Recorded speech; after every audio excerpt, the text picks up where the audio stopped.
बदलते भारत की शान।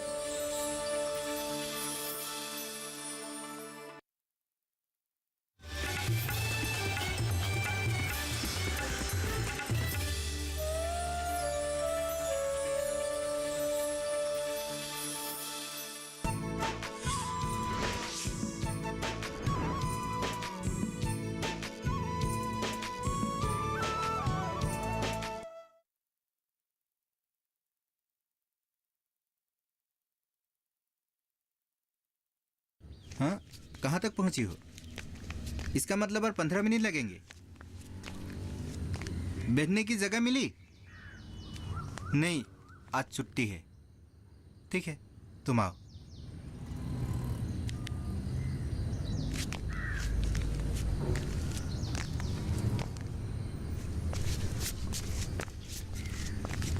एक तमुल लीजिए।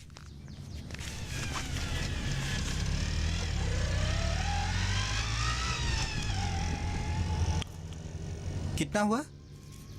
3 रुपये। 3 रुपए एक तमुल का?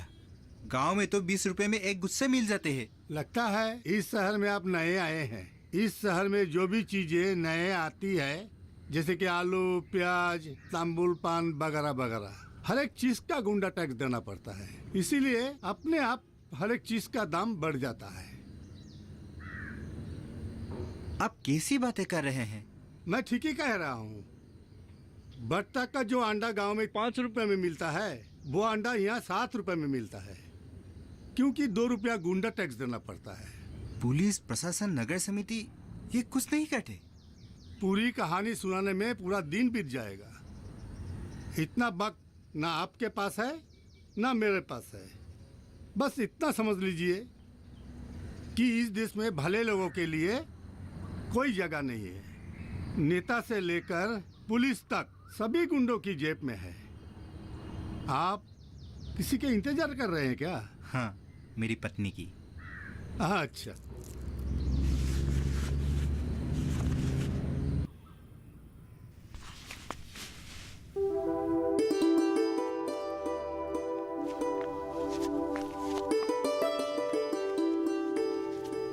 क्या देख रहे हैं? तुमको। क्यों? पहले कभी नहीं देखा? कितने दिनों के बाद आज तुम्हें जी भरकर देखने का मौका मिला है। तो चोर क्यों आए थे?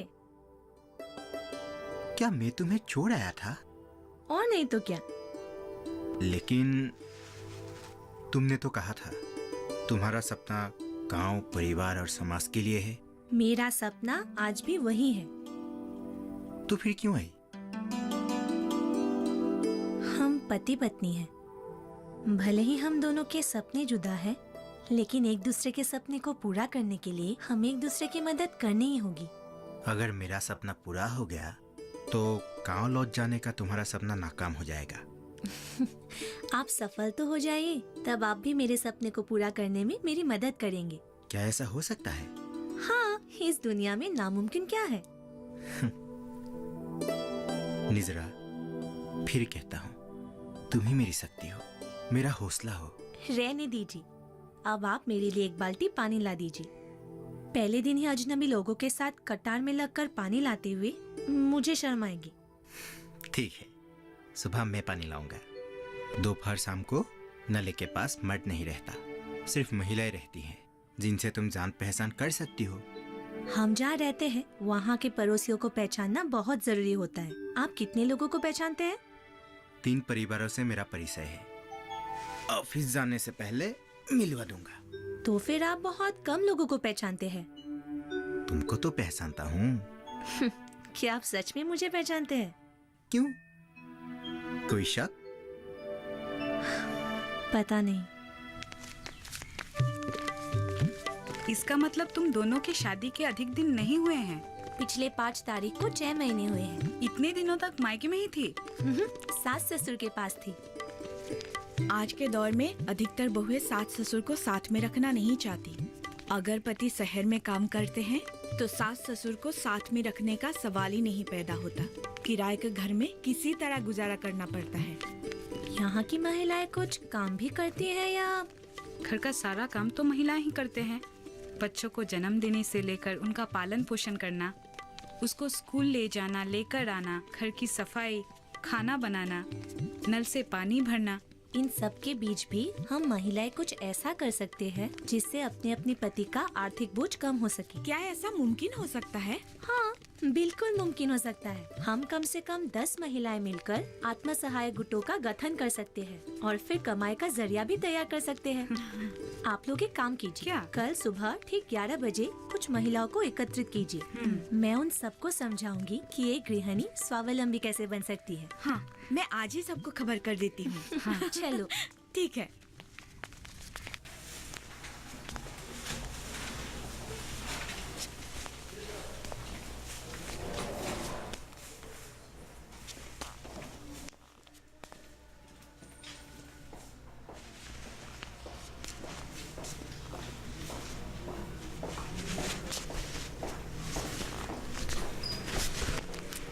सर, ये देखिए, रंग कितना सुंदर है। इसका प्राइस भी बहुत कम है, एकदम रिजनेबल प्राइस।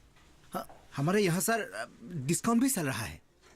सर, इस तरह के कपड़े और आपको कहीं नहीं मिलेगा। मुझे पता है कौन सी चीज लेना है, समझने का जरूरत ही नहीं। Thank you.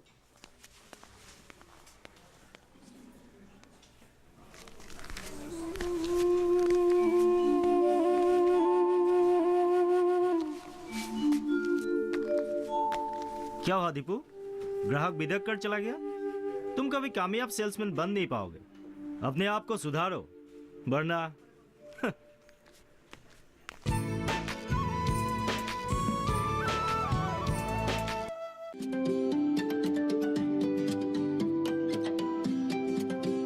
जब बात अच्छी सेहत की हो, किसी तरीके की लापरवाही नहीं करो, किसी तरीके का समझौता ना करो। ना बरतें लापरवाही, लक्षणों को पहचानें और लें डॉक्टर की सलाह।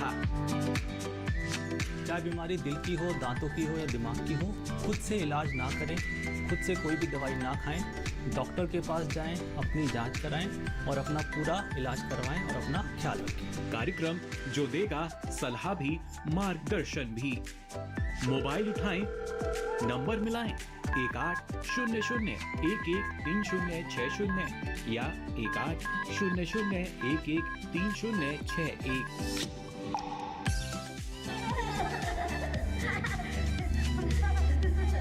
आपके अपने फोन इन कार्यक्रम स्वस्थ किसान में हर शनिवार शाम 6 से 7 बजे सिर्फ डीडी किसान पर।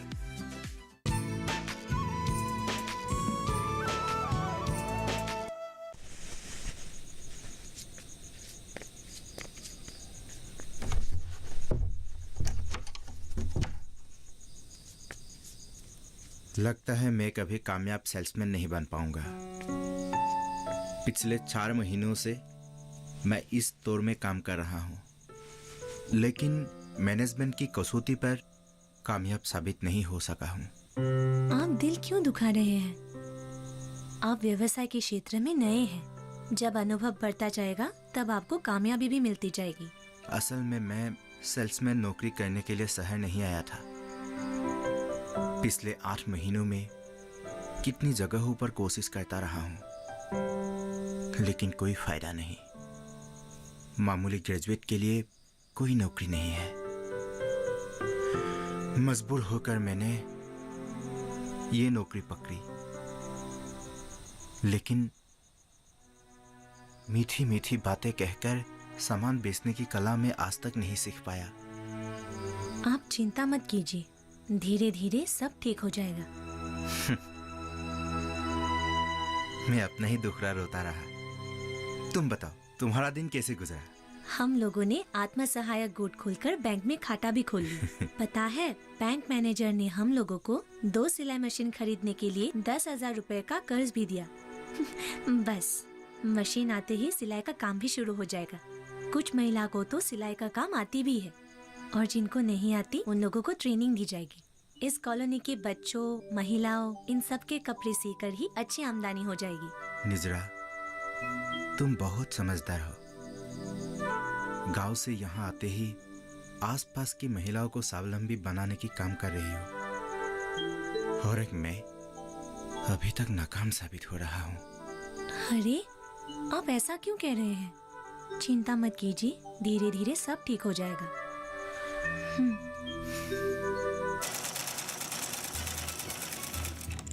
अरे केतकी बाई हो। हाँ। आगे कुछ नया ऑर्डर मिला है क्या? हाँ, 5 वाली कॉलोनी में जो स्कूल है, हाँ। वहाँ का यूनिफॉर्म बनाने का काम मिला है। हो, कितने सिलने होंगे? अब फिलहाल 300 का ऑर्डर दिया है, बाद में 100-150 का और जरूरत पड़ सकता है। बच्चे स्कूल कब से आएंगे? स्कूल वाले कल बोलेंगे, उसके बाद ही हम माप लेना शुरू करेंगे। हमारे कुछ सदस्य बाहर गए हुए हैं, लेकिन हम सबको मिलकर यूनिफॉर्म सिलने होंगे, तभी जाकर इतने बच्चों की यूनिफॉर्म बन पाएंगे। हाँ, मैंने सुबह ही सबको बोल दिया है। परसों सुबह सब लोग इकट्ठे होंगे। मैं एक काम करती हूँ, आज जो कपड़े डिलीवर करने हैं उन्हें सब मैं अपने साथ ले जाती हूँ। आज मेरी तबीयत भी कुछ ठीक नहीं है। क्या हुआ? बुखार है क्या? पता नहीं, सर भी दर्द कर रहा है। तो फिर तुम घर चली जाओ, सलवार कमीज का डिलीवरी मैं दे दूंगी। आजकल मच्छर इतना ज्यादा बढ़ गया है, डर लगता है कहीं तुम्हें डेंगू ना हो जाए। बाद में तुम पति के साथ डॉक्टर के पास होके आना। हाँ हाँ बिल्कुल, अगर तबीयत ठीक ना हो तो डॉक्टर के पास जरूर जाऊंगी। तुम अभी चलो, और सुनो, जरूरत पड़ने पर मुझे फोन कर लेना। ठीक है गार्गी, मैं चलती हूँ। तुम्हारा परफॉर्मेंस बिल्कुल भी अच्छा नहीं है। सर, तुम्हें पहले भी बोला गया था, इतना खराब परफॉर्मेंस के साथ यहाँ टिकना मुश्किल होगा। सर, डायरेक्टर ने तो बोला था कि 10% मैन पावर काट करने का फैसला लेगा, पर तुम्हें तो बहुत वक्त दिया गया। अब मैं कुछ नहीं कर सकता। मतलब सर, क्या? समझे नहीं? तुम जैसे बहुतों को नौकरी से निकालना पड़ेगा। सर, मुझे भी अफसोस हो रहा है, कंपनी किसी को भी निकालना नहीं चाहती। तुमने हमारे कंपनी में काम किया 8 महीना, उसी में से 2 हफ्ता ट्रेनिंग, और उसी में ये इधर उधर करके गया 1 महीना, और हफ्ते की छुट्टी पूरे 1 महीना।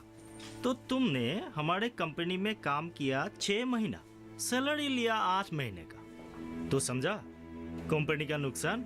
लेकिन सर, मैं तो सेल दे रहा हूँ, मानता हूँ।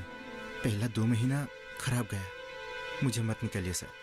अच्छा, 10 घंटे हमारे स्टोर खुला रहता है। तुमने एवरेज कितना सेल दिया बता सकते हो? नहीं सर। हिसाब ही नहीं रखते हो, इसी से पता चलता है तुम कंपनी के लिए कितना लॉयल हो। और तुमसे उम्मीद ही क्या कर सकते हैं? इसीलिए हम लोग। इसीलिए क्या सर? 8 बजे तुम स्टोर बंद होने से पहले अकाउंट सेक्शन में आके अपना हिसाब कर लेना। और ये लो तुम्हारा टर्मिनेशन लेटर। सर, और कोई उपाय नहीं है क्या? मैंने तो बोला ही था, तुम्हें ही नहीं कंपनी ने और 2-4 लोगों को टर्मिनेट किया है। I am sorry. सर, आप मेरी हालत नहीं समझ पा रहे हैं। इस तरह निकल दिया जाएगा तो मेरी फैमिली का क्या होगा? मैंने तो बोला ही था, we all are really sorry to take this step. लेकिन कंपनी को भी तो जिंदा रखना होगा। 10 को निकालने से अगर 90 जनों की लाभ होती है तो कंपनी वही तो करेगी ना। हाँ, जो बेहतर है वही करना चाहिए ना कंपनी को, है कि नहीं बोलो? गांधी जी ने भी कहा था, काम ऐसा करो जिससे ज्यादा लोगों का फायदा हो। तुम जैसे 10 लोगों को निकाल के कंपनी 90 लोगों की मदद कर रहे हैं। तुम्हें तो कंपनी को वाह देना चाहिए। सर, मेरी रोजी रोटी का क्या होगा? जब मार्केट बहुत बड़ा है, लगे रहना चाहिए, मिल जाएंगे। खुद को प्रतिष्ठा किए बिना फैमिली आगे नहीं बढ़ाना चाहिए। नौजवान हो, बात को याद रखो। सर, अगर बिजनेस सही होगा, क्या आप मुझे दोबारा नौकरी पर रखेंगे? आहा, बिल्कुल, क्यों नहीं रखेंगे। और हम लोग अपने ही एक्स फैमिली को नौकरी नहीं देंगे, मौका नहीं देंगे, तो कौन देंगे? Now please get going. Now I still have to earn your today's salary. Please go. All the best. Okay, thank you sir. जाओ।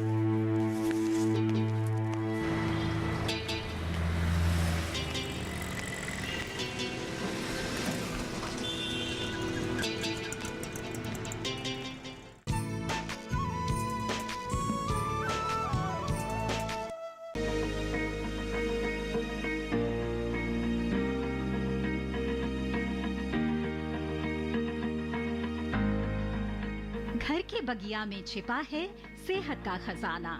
टेरेस गार्डनिंग से बनेगा घर ब्यूटीफुल और हेल्दी। क्यों ना गार्डन में उगाएं अपने फल फूल और सब्जियां। जिससे सेहत भी बने और छत की बगिया भी खिली खिली रहे। देखिए छत पर बागवानी, शनिवार सुबह 9 बजे सिर्फ दूरदर्शन किसान पर।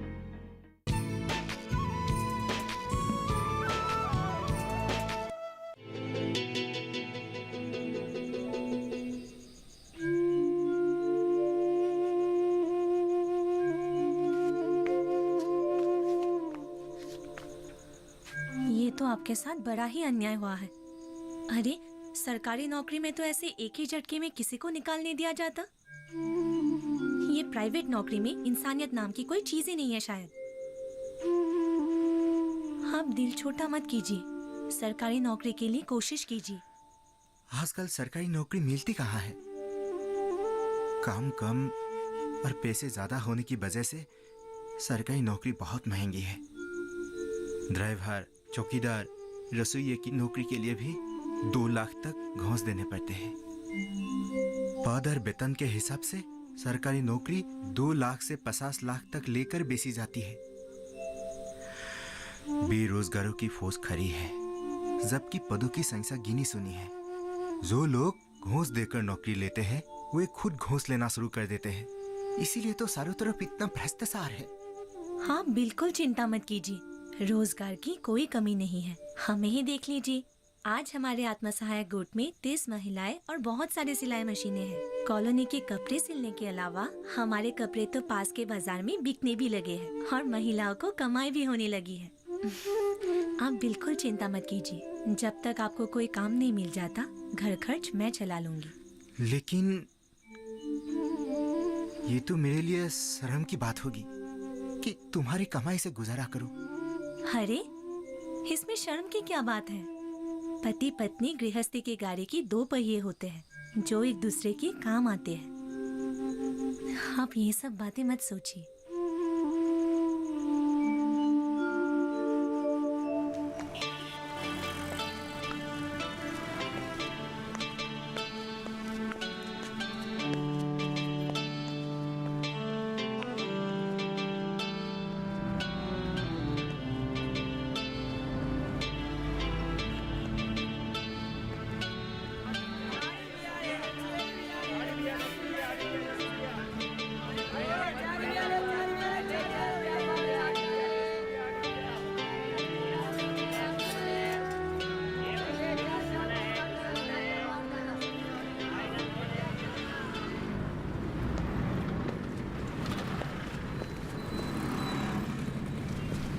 अरे दीपू, कैसे हो?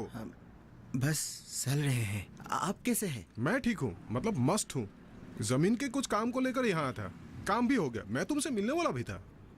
तुम वहीं पे हो या कहीं शिफ्ट हो गए? हाँ, वहीं पर हूँ। वैसे आपका काम हो गया? हाँ, हो गया। मतलब जमीन का काम इतनी जल्दी कहाँ से होता है, लेकिन मैं खुशनसीब हूँ। एसडीसी ने आज मेरे कागजात पर साइन कर दिया।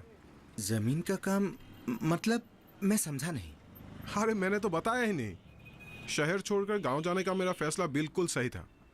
मेरे उम्र के जितने भी लड़के थे सभी ने मिलकर एक गोट खोला और वहां पे सरसों और दाल का खेती किया। और मार्केटिंग बोर्ड तो पहले से हमारे गांव में थी ही। उन्होंने हमारे बाकी बचे फसलों को खरीद लिया। अभी हमारे गोट के लोग एक बड़ी सी जमीन लेकर मछली पालना चाहते हैं। इसी जमीन के सिलसिले में मैं शहर आया था। मैं आपको बता नहीं सकता कि ये बात सुनकर मुझे कितनी खुशी हो रही है। अच्छा बिराजदा, हाँ, फिशरी का काम भी आप लोगों का गोट ही करेगा क्या? हाँ दीपू, अब ये गोट ही हमारा प्राण है। और तुम्हें पता है, हमें देखकर हमारे पास के गांव के लड़के भी हमारे गोट में शामिल हुए हैं। अगले साल हम 2000 एकड़ की जमीन लेकर उसमें सरसों और दाल उगाएंगे। ऊपर वाले ने चाहा तो दीपू हमारा गोट हमारे जिले का सबसे बड़ा और सक्षम गोट होगा। अच्छा ये सब छोड़ो, तुम अपने बारे में बताओ। मैं बस नौकरी ही ढूंढ रहा हूँ, इधर उधर भटक रहा हूँ। लेकिन तुम तो एक शोरूम में नौकरी कर रहे थे ना? वो भी छूट गया। मैं भी अब क्या कहूँ। वैसे हमारे गांव के भी बहुत से लड़के असम से बाहर जाकर कम पैसों में छोटी मोटी नौकरियां कर रहे थे। अभी हमारे गोट की सफलता सुनकर वे लोग वापस आना चाहते हैं। क्या वे सब भी गोट के सदस्य बनेंगे? हाँ, हमारे गांव में जितने भी बेरोजगार लड़के थे वे सभी हमारे गोट के सदस्य हैं। अरे उन्हीं के बदौलत तो ये गोट सफल हुआ है। सच में आप लोग गांव वापस जाकर बहुत अच्छा किया। वो तो है ही। अच्छा, तुम्हारी फैमिली कैसे चल रही है? वो यही है? हाँ, यही रहती है। अच्छी बात है। अगर तुम्हें दूसरे कहीं नहीं जाना है तो चलो तुम्हारे घर ही चलते हैं। ठीक है, सुबह से इधर उधर भटक कर बहुत थक गया। चलिए घर चलते हैं। चलो। हाँ, चलिए।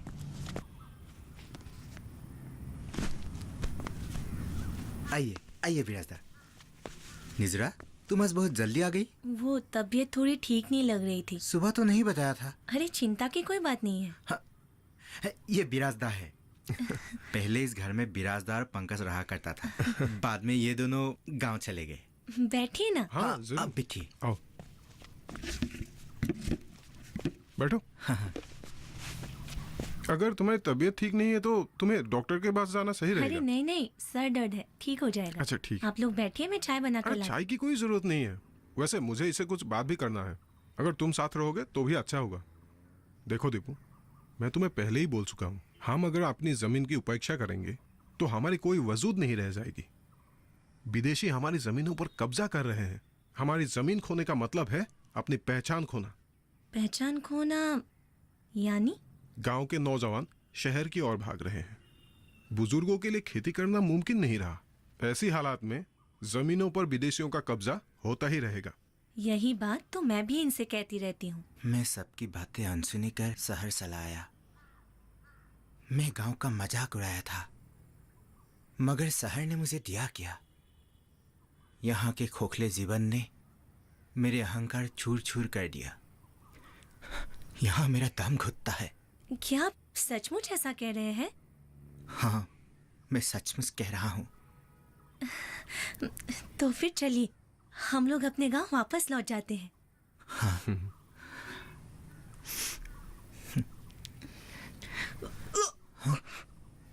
निजरा, अरे तू जाना, देख तो। आई, बैठिए।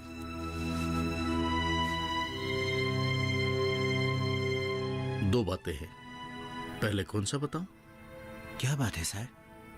निजरा को कुछ हुआ है क्या?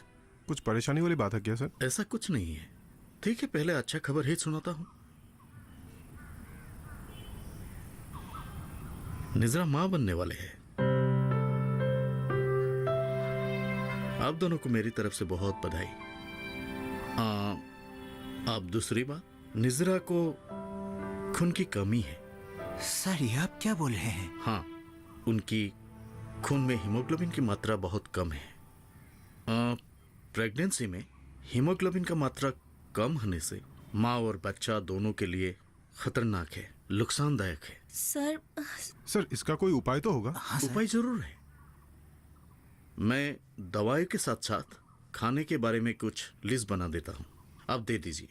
और 2 महीने के बाद उनको एक बार चेकअप के लिए जरूर लेके आइए। जी ठीक है? जी सर।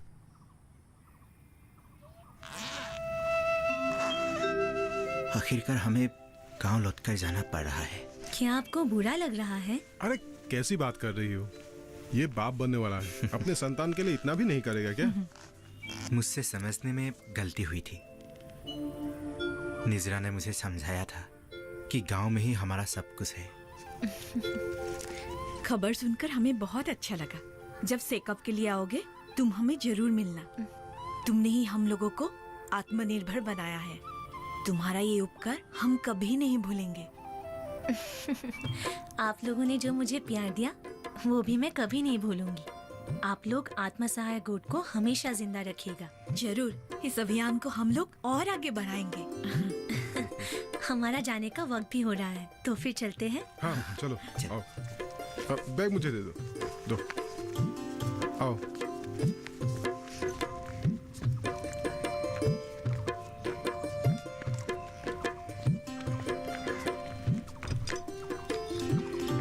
जाने की तैयारी हो गई? हाँ, हो गई। अपना ख्याल रखना। ठीक है, चलता हूँ।